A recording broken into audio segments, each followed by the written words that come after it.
fluorescent lights at Bellamy and Finch droned monotonously, perfectly matching Briar Pierce's baseline mood. Perched rigidly at her immaculate desk, a stronghold of color-coded manila folders, perfectly aligned pens, and a single stubbornly thriving succulent named Thornbriar was the undisputed queen of accounts payable. At 28, she possessed a razor-sharp mind that cut through corporate jargon with laser precision and a withering stare that made interns second-guess their life choices. Her dark hair was perpetually wound into a neat, no-nonsense bun, and her sensible wardrobe of charcoal grays and navy blues practically screamed, "Don't bother me." She reinforced that message with curt replies and dry, sarcastic quips delivered in a low monotone. Briar was frighteningly good at her job, scarily efficient, meticulously accurate, and armed with an encyclopedic knowledge of expense codes that bordered on supernatural. Her colleagues respected her abilities, but they also kept their distance part admiration, part self-preservation. They only ever saw the impenetrable show, the woman who ate lunch alone with a book, who answered good morning with a grunt, and whose idea of small talk was pointing out typos in a company-wide memo. What they didn't see, what Briar fiercely guarded beneath layers of cynicism and a well-honed resting grump face, was the flicker of warmth she reserved for Thorn, the secret stash of romance novels on her e-reader, or the way her chest tightened inexplicably when a certain laugh echoed down the hallway. That laugh belonged to Arya Bellamy. Arya wasn't just the CEO. She was a force of nature wrapped in sunshine and silk. At 32, she radiated an effortless, infectious energy. Her blonde hair always managed to catch the light, framing a face perpetually brightened by a dazzling smile. Where Briar was all sharp angles and muted tones, Arya was soft curves and vibrant pastels. She floated through the sterile office like a burst of spring, leaving a trail of goodwill and slightly bewildered smiles in her wake. Her kindness was legendary. She remembered birthdays, personally delivered thoughtful get-well gifts, and championed every employee initiative with genuine enthusiasm. She had even transformed the dreaded Fun Friday all-hands meetings from cringe-worthy obligations into events people actually looked forward to, complete with gourmet coffee and her unwavering belief that teamwork really could make the dream work. Her generosity extended beyond the office as well. Arya passionately spearheaded the company's charity drives, especially for local animal shelters. Everyone adored her, everyone, and that's why the office gossip mill went into overdrive whenever Arya Bellamy paid special attention to Briar Pierce. It started subtly. Arya began finding excuses to stroll through accounts payable more often than strictly necessary. She'd pause at Briar's fortress-like desk, never to micromanage, but to ask with genuine warmth, "Everything running smoothly, Briar?" or to compliment Thorn's resilience. Briar's replies were masterclasses in brevity. "Fine. Yes, it's a cactus." Yet Arya's smile never faltered. If anything, it grew warmer, her blue eyes lingering on Briar a fraction longer than on anyone else. Then came the praise, always delivered with Arya's trademark sincerity. "That analysis was razor-sharp, Briar, brilliant work," or "I appreciate your thoroughness on the Henderson account, truly." Briar would mutter a thank you, or a dismissive, "just doing my job," all while a traitorous blush crept up her neck. The whispers began. Brad from marketing swore he saw Arya's gaze soften when Briar ruthlessly shut down a vendor on a conference call. Nisha from HR noticed that the CEO always took the long way back to her office, passing right by Briar's department. The break room consensus was clear. The brilliant, double CEO had a massive, inexplicable crush on the office storm cloud. Briar heard those whispers. She scoffed loudly at the very idea, rolling her eyes so hard it nearly dislodged a contact lens. Ridiculous. She'd snap at her cubicle neighbor, Marco, who often watched with a knowing smirk. Absolute nonsense. She's the CEO. She's Arya Bellamy. Briar would trail off, struggling to articulate the chasm between them. "She's too good to be true. That's sunshine personified, and She'd gesture vaguely at her dark sweater and perpetual scowl. "Me. It's just professional courtesy." Maybe she's mildly fascinated that I can actually do my job, nothing more. But Briar's own mind betrayed her. Every time Arya's megawatt smile was directed solely at her, Briar felt a swooping flip in her stomach, a sensation that had nothing to do with indigestion. When Arya leaned over her shoulder to point out something on a spreadsheet, the subtle scent of vanilla and citrus she wore made Briar's breath catch. The CEO's effortless warmth felt like standing too, close to a bonfire, equal parts terrifying and exhilarating. She would watch Arya glide through the office, charming everyone in her path, and a confusing tangle of emotions twisted inside her. There was the grudging admiration for how Arya navigated the corporate world with such genuine grace. The fierce, inexplicable urge to protect her from what Briar couldn't say, and a deep, unsettling ache of longing. Briar smothered all of it beneath sarcasm and an even deeper scowl whenever Arya was near. The rumors were absurd dangerous even. Pursuing anything with the CEO would be career suicide wrapped in glittery delusion. And yet, as Briar sat at her post, methodically reconciling invoices, the memory of Arya's smile that morning played on an endless loop in her mind. She absently touched the spot on her neck where that embarrassing blush had flared. Nonsense, she muttered firmly to herself, jabbing the enter key harder than necessary. Absolute, utter nonsense. But the stubborn knot in her stomach refused to unravel. By mid-morning, a familiar slump had settled over accounts payable like a damp fog. Keyboards clacked with dwindling enthusiasm, and occasional sighs punctuated the steady fluorescent hum. The air hung heavy with the smell of stale paper and resignation.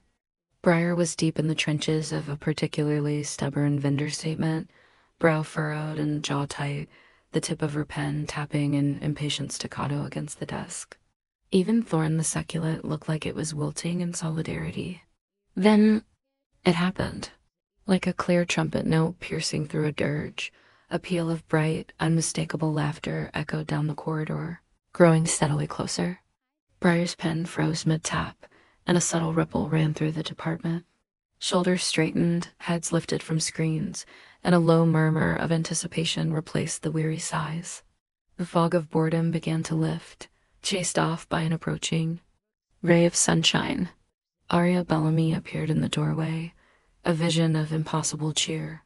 She wasn't merely carrying a coffee caddy, she was balancing two stacked trays brimming with steaming cups. A feat of logistics and optimism only she could pull off. She wore a soft lavender dress that complemented her sunny blonde hair, and her smile was broad enough to light up the entire floor. "Morning, AP warriors," Arya called out, her warm voice carrying effortlessly across the office. "Reinforcements have arrived." She swept through the maze of cubicles like a benevolent hurricane, distributing cups with personalized precision. Double-shot caramel macchiato for Nisha, extra whip. Skinny vanilla latte for Marco, just the way you like it. Decaf green. Tea for Sharon, feeling better today. Her genuine interest in each person and her uncanny ability to remember their exact preferences was utterly disarming. Laughter trailed in her wake, warm and contagious, as coworkers thanked her, gently teased her, and basked in the unexpected attention from the top. Briar kept her head down, eyes laser-focused on her spreadsheet. "Don't look, don't react," she ordered herself. "It's just coffee corporate manipulation masquerading as kindness," but her peripheral vision betrayed her. She could see the ripple of delight Arya spread through the office-stressed expressions softening into smiles. She saw Arya gliding effortlessly through the cramped space, a gentle touch on the shoulder here, a shared joke there, and Briar felt it, the undeniable shift in the atmosphere. Warmth radiated from Arya's presence, seeping into the sterile office air and, against Briar's will, into her own bones. Finally, Arya reached Briar's desk. Briar steeled herself, fixing her features into her most impassive professional mask. She didn't look up. "Briar Pierce," Arya greeted, her tone dropping to a slightly more intimate register despite the open office around them. She set a cup down precisely beside Thorn, careful not to disturb a single paper. "One large oat milk latte, extra hot, no sugar, just the way the hardest working person in this department deserves." Briar forced herself to glance up and meet Arya's eyes. The CEO's blue eyes were sparkling with an expression she couldn't quite decipher: admiration, amusement, something warmer. The sight sent Briar's stomach into a ridiculous, traitorous flip-flop. She cleared her throat. You didn't have to do that, she said flatly, grateful her voice stayed steady. The company budget already pays for the break room sludge. Arya smiled and wavered. If anything, it deepened, crinkling at the corners of her eyes. That so-called coffee is an affront to beans everywhere, she declared, leaning a hip against Briar's desk. Briar tensed ever so slightly. Besides, Arya continued, lowering her voice conspiratorially, I happen to know you single-handedly saved us from that Henderson overbilling disaster last week. Consider this hazard pay for dealing with incompetent vendors. Her eyes met Briar's with a playful challenge. Heat prickled up the back of Briar's neck.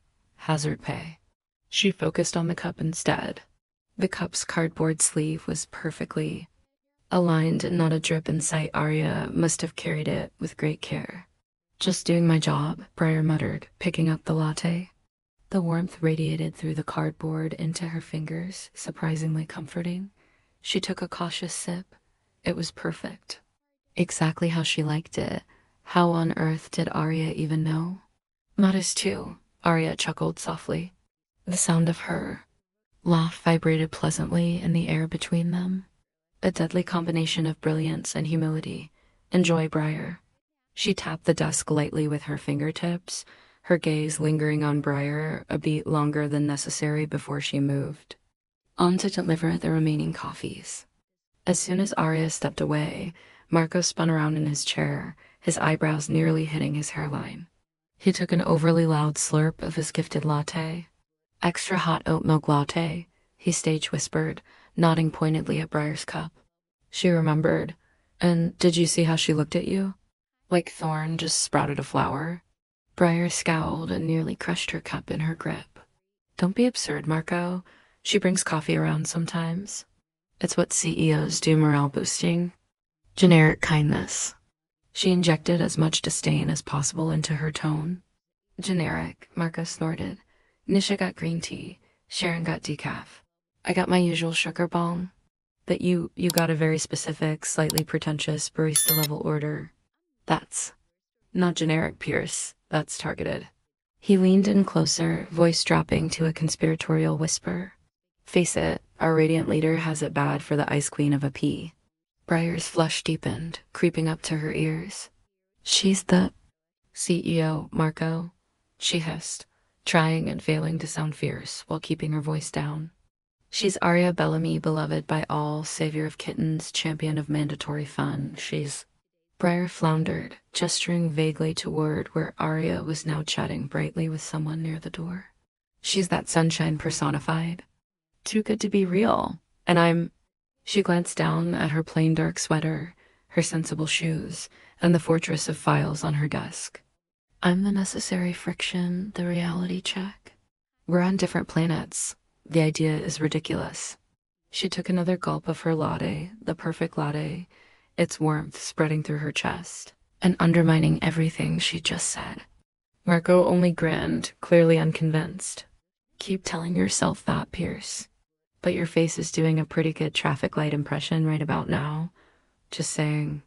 With a chuckle, he swiveled back toward his work, humming under his breath. Briar glared at her spreadsheet, but the figures blurred on the screen. She could still feel the ghost of Arya's warmth where the CEO had leaned on her desk, still hear the echo of her laugh, still catch the trace of vanilla, citrus, and coffee in the air. She took another sip of the latte. The smooth heat steadied the wild fluttering in her stomach.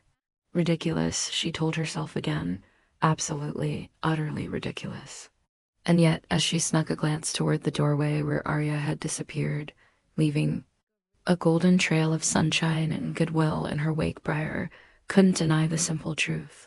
Her day, against all her own expectations, had just gotten significantly better. She scowled at that thought. Shut up, she muttered to her treacherous feelings, but the warmth in her hands and that stubborn little knot of hope in her stomach refused to obey. Part 3. The gala approaches. The whispers about Arya's supposed crush had barely begun to die down when a new tidal wave of office buzz hit. The announcement of the annual Bellamy and Finch Charity Gala.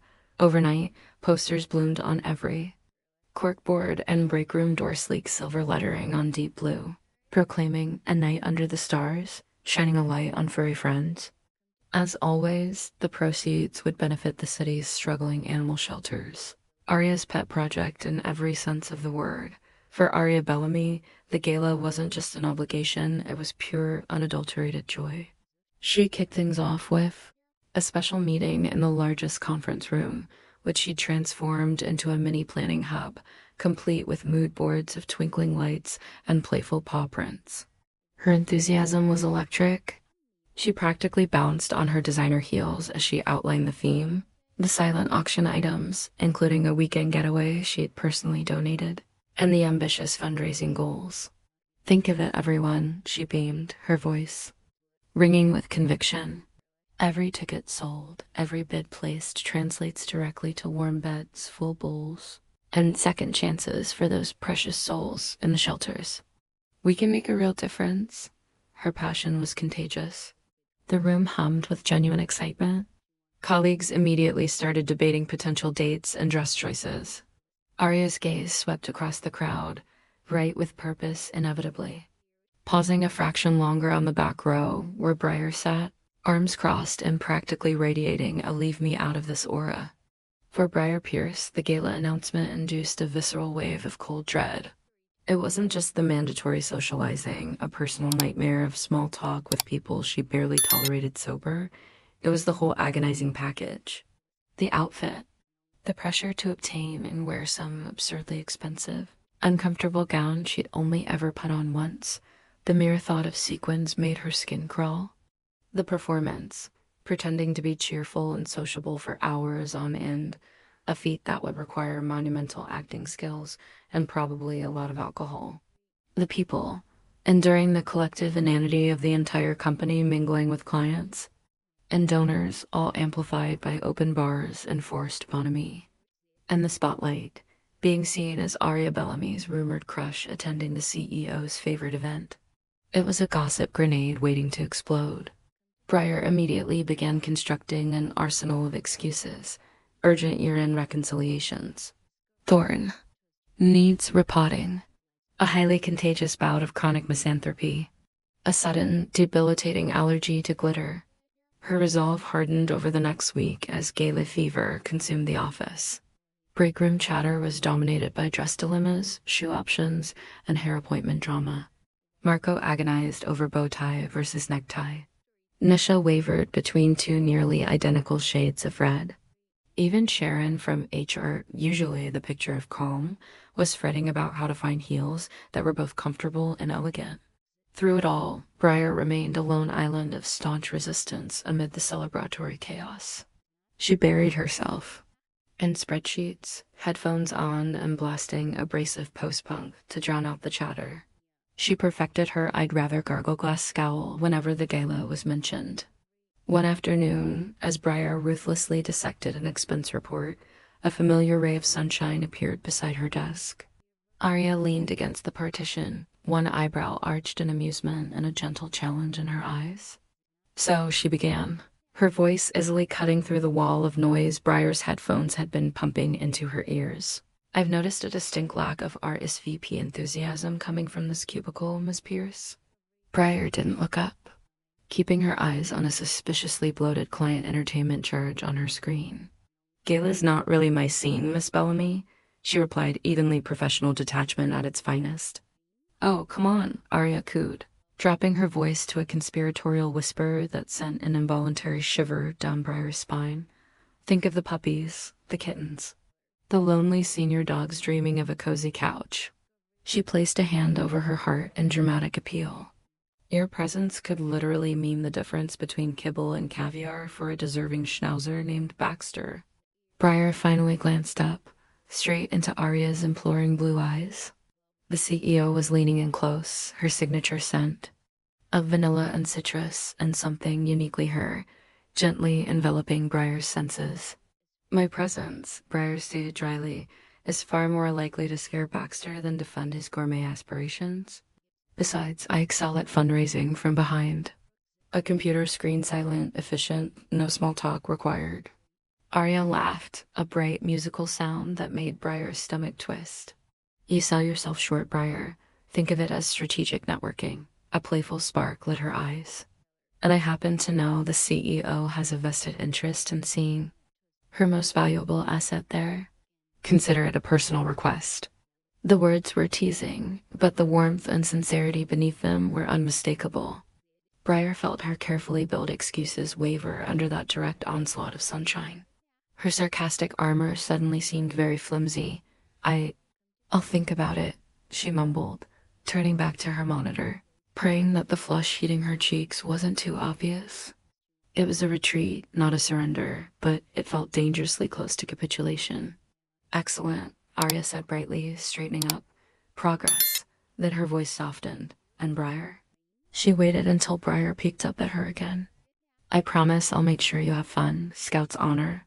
She even mimed a little three-finger salute before tapping the desk near Thorn and gliding away. The moment Arya was out of earshot, Marco spun around in his chair. Personal request, her vested interest. Pierce, she's basically begging you to be her date. Shut up, Marco, Briar snapped, though without her usual bite. Her heart was pounding erratically. A personal request, Scout's honor, make sure you have fun. The phrases looped in her mind. It felt like pure weaponized sunshine aimed straight at her weak spots, her professional pride being acknowledged, and something else she refused to identify. Late that evening, hunched over her laptop at home, Briar found herself, instead of researching expense fraud trends, scrolling through the websites of the very animal shelters Bellamy and Finch supported. She gazed at the hopeful eyes of dogs and cats in kennels, reading stories of rescues and second chances. A lump rose in her throat. Damn you, Arya Bellamy, and your fluffy, guilt-tripping causes, she muttered, slamming the laptop shut. Fine. She'd go for the animals for the tax deduction. Definitely not because Arya had looked at her with those impossibly kind eyes and called her a valuable asset with a smile that could melt glaciers. And she absolutely, positively would not let Arya Bellamy make good on that promise of fun. She'd attend, wear her most understated black dress, lurk by the bar, make a hefty anonymous donation online beforehand, and slip out early unscathed, unaffected. Briar repeated this plan like a mantra as she got ready for bed. Unscathed, unaffected.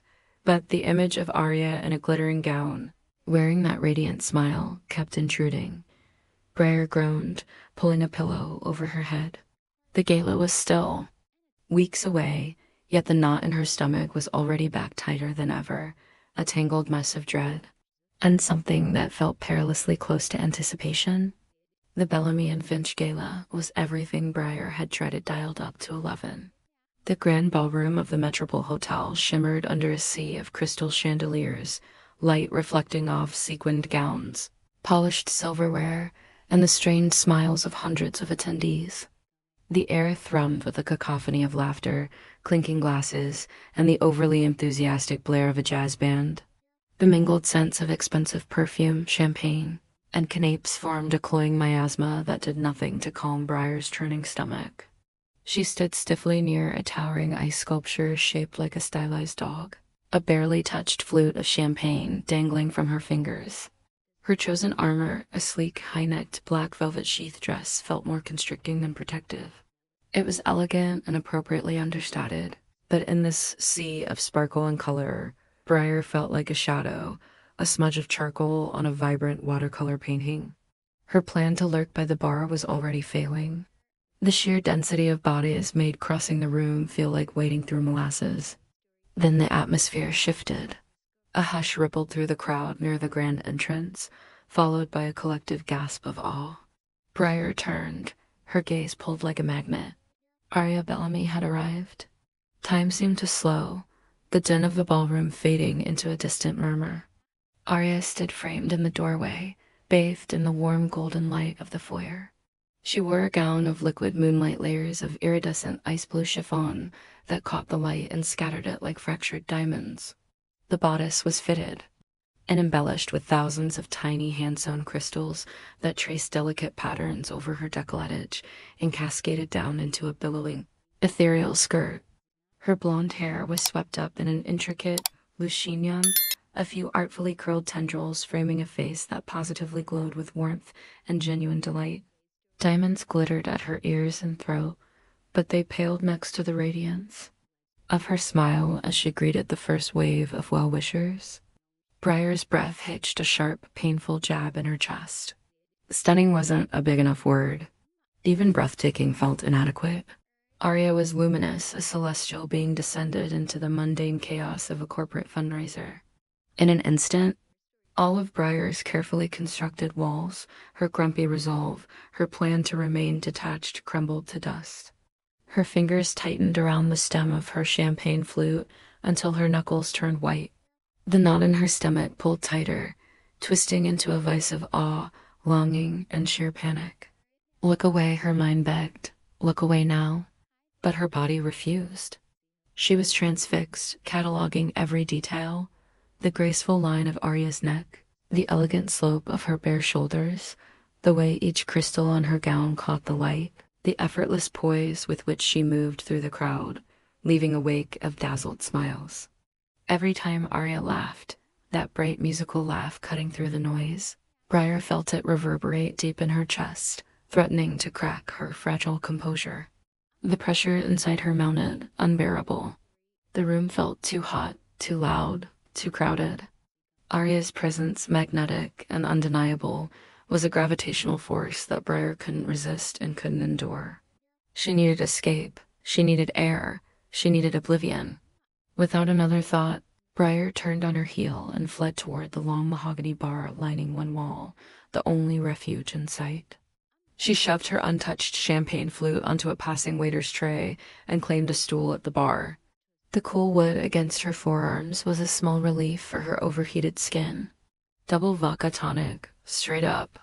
Now, please, she ordered the bartender, her voice strained. The first vodka tonic disappeared in 3 long, desperate gulps, the harsh burn in her throat, a welcome counterpoint to the feverish heat coursing through her. She slammed the empty glass down. Another. She didn't sip the second drink. She attacked it. Then a third.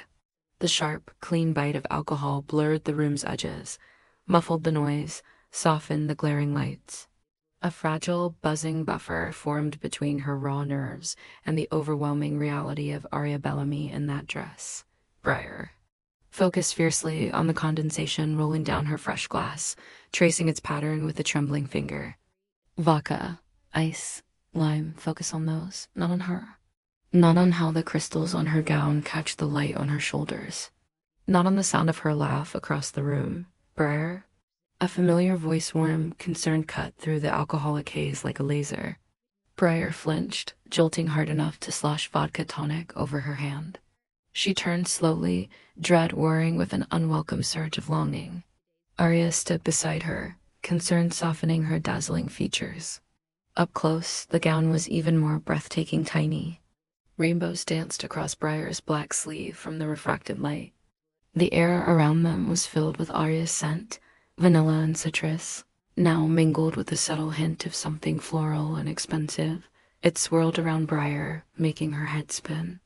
Arya's eyes swept over Briar's flushed face, the empty glasses on the bar, the rigid tension in her shoulders. "Hey," she said gently, her voice devoid of any executive sharpness. She placed her hand lightly on the bar top next to Briar's, not quite touching but close enough that Briar felt the warmth of her presence. "Everything okay? You looked a little overwhelmed back there." Those blue eyes searched Briar's face with genuine worry, and the kindness in them made Briar want to simultaneously crawl under the bar and fall into Arya's arms. Briar forced a brittle laugh, the sound rough in her own ears. "Overwhelmed? Me? Never." Her attempt at sarcasm came out wobbling. She lifted her nearly full glass in a flimsy toast, just hydrating vigorously. She gestured broadly with the glass, sloshing some of its contents. "Big night for the schnauzers. Baxter deserves caviar, right?" The words stumbled out, dripping with flimsy, forced humor. Arya's lips twitched, like she might smile, but her eyes remained serious and watchful. She edged a touch closer, lowering her voice to a murmur, creating an intimate little bubble amid the chaos. Briar, she coaxed, her tone soft and understanding. You don't have to pretend with me. You hate these things, I know that. What's really going on? Why the, enthusiastic hydration? She tipped her chin toward the lineup of empty glasses. The directness, the warmth, the sheer Arya-ness of her in that moment smelling divine. Looking like a dream, radiating concern, it was too much. Vodka had eroded Briar's filter, silenced her cautious inner voice. The raw truth surged up before she could choke it back. Because of you, Briar blurted out, louder than intended, her voice cracking on the last word. She kept her eyes fixed on the polished bar, staring at her own warped reflection. Okay, because you walk into a room looking like that. She flung a hand in Arya's direction, her fingers trembling, and everyone stops breathing. I stop. I can't look away. And it's terrifying, and I had to stop staring. Needed to distract myself before I did something monumentally stupid, like, her voice broke off, strangled by the enormity of what she'd admitted. Heat flooded her face, burning through the alcohol haze. Briar waited, heart in her throat, for Arya to laugh in disbelief or gently pull away any of the million polite rejections she'd steeled herself to receive. Instead, Arya's expression lit up with pure, unfiltered delight. The concern vanished, replaced by a slow, radiant smile that made her eyes shine brighter than all the crystals on her gown. She didn't retreat. If anything, she leaned even closer until Briar could feel the heat of Arya's breath against her ear. Is that so? Arya whispered, her voice a low, seductive purr that sent a thrill down Briar's spine. Her lips were inches from Briar's ear now. Briar could smell the faint sweetness of champagne on her breath. You think I look terrifyingly gorgeous, and your little staring problem is causing you trouble? One manicured fingertip began tracing the rim of Briar's abandoned glass, slowly, absently, as Arya spoke. What if Arya's tone was a velvet caress? What if I want you to stare, Briar? What if I spent an absurd amount of time picking out this dress, hoping you'd look at me like you couldn't tear your eyes away?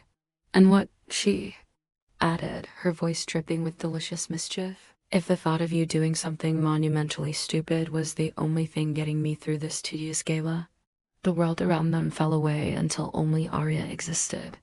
Briar's universe shrank to the point where Arya's finger circled that glass, to the heat rolling off Arya's body, to the intoxicating scent of her perfume, to the molten blue of eyes burning with desire. Every last one of Briar's defenses was obliterated by that look, that voice, that impossible closeness. The panic and doubt roaring in Briar's mind morphed in an instant into a wild, desperate need. She didn't think. She didn't plan. She just moved. With a low, almost desperate sound, Briar twisted on her bar stool, grabbed hold of the front of Arya's shimmering gown, finding purchase in the sturdy, crystal-studded bodice, and yanked her forward. Their lips collided, not gentle or tentative, but fierce and hungry, months of pent-up longing igniting in a flash of heat. Briar kissed her with abandoned intent, demanding, fueled by liquid courage and the sheer relief of finally doing what she'd ached to do for so long. Arya answered without hesitation, melting against Briar as if she'd been waiting forever. Her hands cupped Briar's face with surprising tenderness, a soft contrast to the passionate urgency of the kiss. Arya's lips were satin smooth and sweet, yielding under Briar's for one heart-stopping moment before responding in kind. She kissed back with a dizzying blend of softness and fervor, meeting Briar's fire with warmth that made Briar's head spin more than all the vodka in the world. Around them, the gala might as well have ceased to exist. The clinking glasses, the jazz music, the shocked murmurs of onlookers, it all vanished. There was only the dizzying reality of Arya's mouth moving against hers. The quiet whimper Arya released into the kiss, the luxurious feel of expensive silk and crystals gathered in Briar's fists, and the exhilarating, terrifying certainty that a line had been crossed irrevocably, passionately crossed.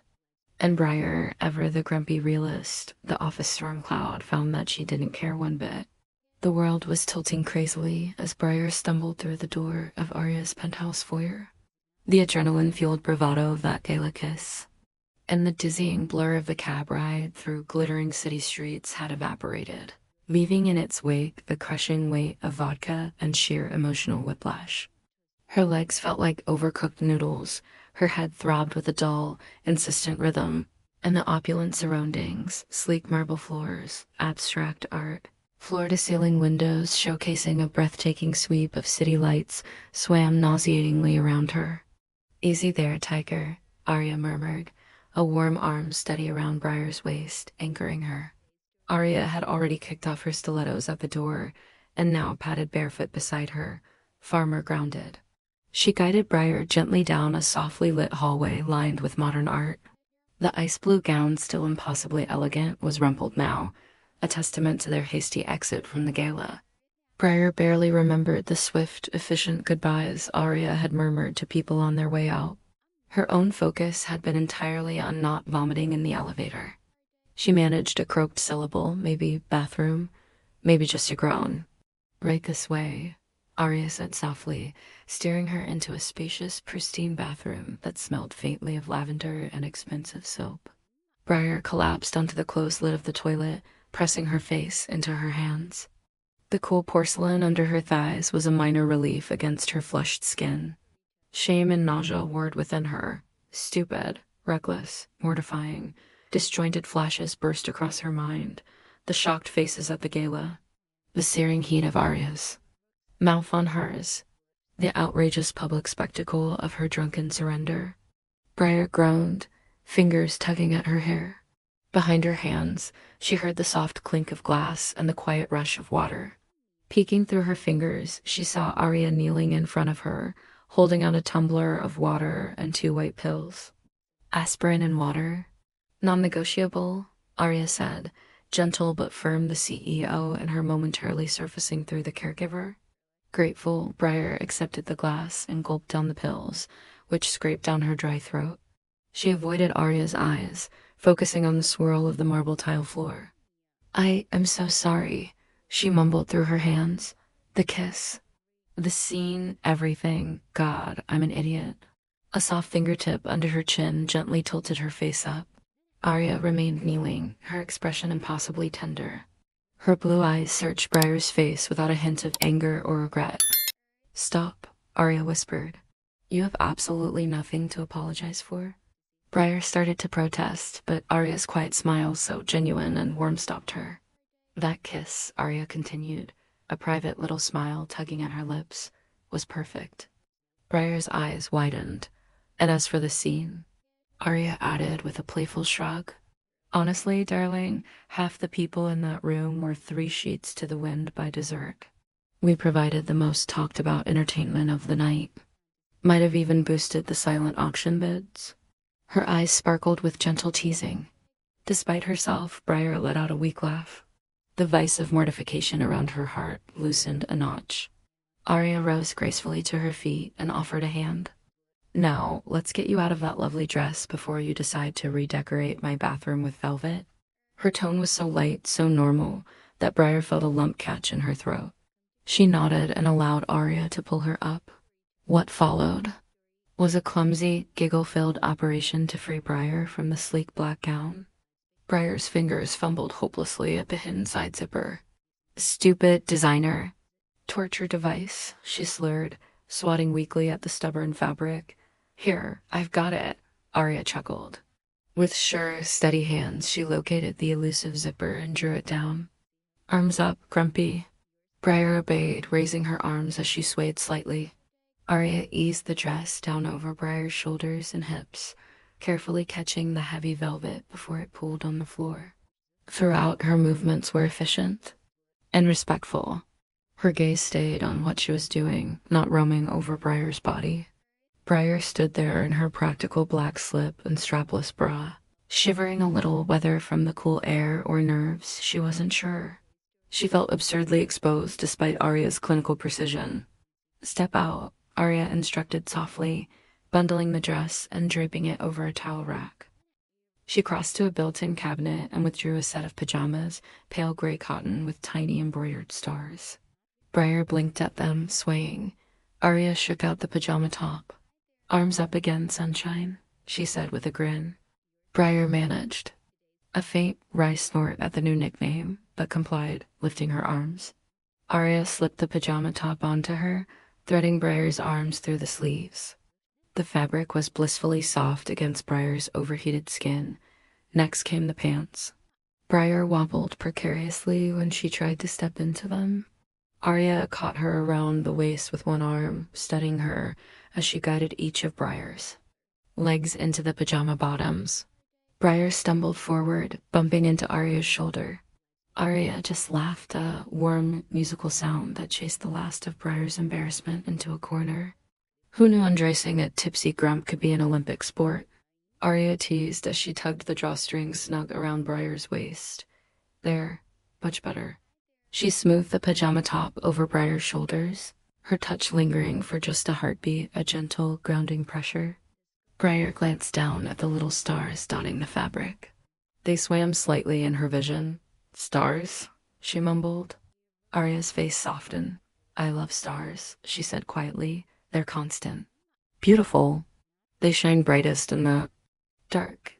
Briar had the distinct feeling Arya wasn't just talking about astronomy. Her throat tightened, too full of emotion and too exhausted to unpack it. Wordlessly, Arya slipped an arm around Briar's shoulders and guided her out of the bathroom. They made their way down another dim corridor into Arya's bedroom, a serene space, dominated by a large bed that looked like a cloud, piled high with pillows and a plush white duvet. The city skyline twinkled through an entire wall of glass, casting faint patterns of light across the dark hardwood floor. Arya pulled back the covers and patted the cool sheets. "In you go," she murmured. Briar practically fell into the bed, a groan of relief escaping as the mattress enveloped her. The sheets were crisp, cool, and carried that subtle lavender and Arya scent. She barely managed to wriggle properly onto a pillow before Arya was pulling the duvet over her. She heard the soft rustle as Arya moved around to the other side of the bed and slid in under the covers. Briar lay stiffly on her side, uncertainty creeping in now that she wasn't one breath away from being sick. Then Arya shifted closer. Gently, she curved her body against Briar's back. One arm snaked around Briar's waist, draping over her, midsection in a loose embrace, while the other hand tenderly brushed a few damp strands of hair off Briar's forehead. Briar's breath caught. The contact was warm and solid, intimate yet utterly non-threatening. She wasn't used to being held, certainly not like this, with such unguarded affection. She tensed automatically, her muscles stiffening. But Arya only pulled her a fraction closer, snug against her own body, and let out a contented sigh. The steady rise and fall of Arya's breathing against Briar's back gradually coaxed Briar's own breathing to slow. The heat of Arya's body, the secure weight of her arm, the light, reassuring stroke of a thumb along Briar's forearm, it all melted into an anchor in the turbulent sea of Briar's emotions. Briar let out a shaky exhale. Little by little, she relaxed, sinking back into Arya's warmth. Silence settled over the room, broken only by the distant hum of the city and their intertwined breaths. Briar's eyelids drooped. The exhaustion of the day and the heaviness of the alcohol were dragging her under fast. Just as she teetered on the brink of sleep, she felt Arya's lips press a feather-light kiss to the sensitive spot just behind her ear. Then a whisper so soft it could have been the tail end of a dream. "I've waited so long for this moment. Just to hold you." The words, filled with quiet intensity, pierced through Briar's drowsiness and lodged deep in her chest. This wasn't about passion or desire, not yet. It was about presence, acceptance, wanting. Briar's throat tightened. She didn't trust herself to speak, and she was too exhausted to anyway. So she answered by pressing herself back an inch, nestling into Arya's embrace in silent agreement. Arya's arm around her tightened ever so slightly in response. Briar fell asleep to the soft sound of Arya's breathing at the nape of her neck and the steady beat of Arya's heart against her back, feeling safer and more cherished than she ever had in her life. Arya stayed awake a while longer, listening. As Briar's breathing evened out into sleep, a contented smile curved Arya's lips in the darkness. She held Briar close, watching over her until her own eyes grew heavy and the city lights painted gentle shadows across two sleeping figures, entwined in each other's arms. Consciousness hit Briar like a sledgehammer between the eyes. A brutal pounding throbbed behind her left temple, radiating outward and turning the soft gray light filtering through the floor-to-ceiling windows into sharp daggers. Her mouth felt like it had been stuffed with cotton and coated with pennies. Every nerve in her body was on edge, hyper-aware of the absurdly soft sheets against her skin, the distant hum of the waking city outside, and the faint scent of vanilla and citrus clinging to the pillow clinging to Arya. Then the memories crashed in, each fragment more mortifying than the last. The dazzling sparkle of Arya's gown, the burn of vodka, Arya's stunning smile under the chandeliers, the heat of Arya's mouth on hers, the crowd's gasps. Stumbling out of the ballroom, Arya's arms steady around her in the cab, Arya's gentle hands undressing her, the ridiculously soft pajamas, the warmth of Arya's body curled around hers. And that whisper, "I've waited so long for this moment." "Oh God," Briar groaned. She squeezed her eyes shut, but that only turned the onslaught into a vivid slideshow on the back of her eyelids. Drunk, kissing her CEO in front of everyone like some crazed fan. Shame flooded her, hot and acidic, chased by a wave of pure panic. Her career, her carefully cultivated reputation for being unflappable and professional, was in tatters, obliterated by one vodka-fueled night of insanity. And Arya, gentle, kind Arya who had taken care of her all night, what must she think? That Briar was a pathetic mess, a liability? Briar's stomach lurched. She realized then that she was alone on the vast bed. The space beside her was cool, the pillow next to hers bearing only a faint dent and a whisper of Arya's scent, a quiet reminder that last night's events were painfully real. On trembling arms, Briar pushed herself up. The room spun and her stomach threatened revolt. She gripped the knitstand until the vertigo passed. She was still wearing Arya's starry gray pajamas, which somehow made everything more real and more mortifying. "I have to go," she thought wildly. Now, before Arya returned to witness the full hungover horror show. Before she had to face pity or awkwardness or polite regret in those blue eyes. Briar swung her legs over the side of the bed, feet sinking into the plush carpet. She tried to stand and nearly toppled as the floor tilted violently and bile rose. In her throat, clutching the knitstand in a white-knuckle grip, she waited for the wave of dizziness to subside. The bedroom door opened with a soft snick. Briar's head snapped up, her heart lodging in her throat. Arya stepped inside, backlit by the morning glow from the hallway. She was already dressed for the day in impeccably tailored cream trousers and a lavender silk blouse, her hair sleek and perfect.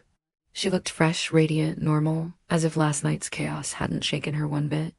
In her hands, she carried 2 steaming mugs. "Morning, Grumpy," Arya said softly. Her voice was warm and gentle, carrying none of the judgment Briar had dreaded. She crossed the room, the rich aroma of strong coffee cutting through the stale air. "I figured you might need reinforcements." With a small smile, she set one mug on the knitstand within Briar's reach. Black, 2 sugars, little hair of the dog. Metaphorically speaking, Briar stared fixedly at her own hands, which were clenched in the soft pajama fabric pulled in her lap. She couldn't bring herself to look Arya in the eye. The apology she'd been composing in her head since the moment she woke up suddenly burst out in a jumbled rush.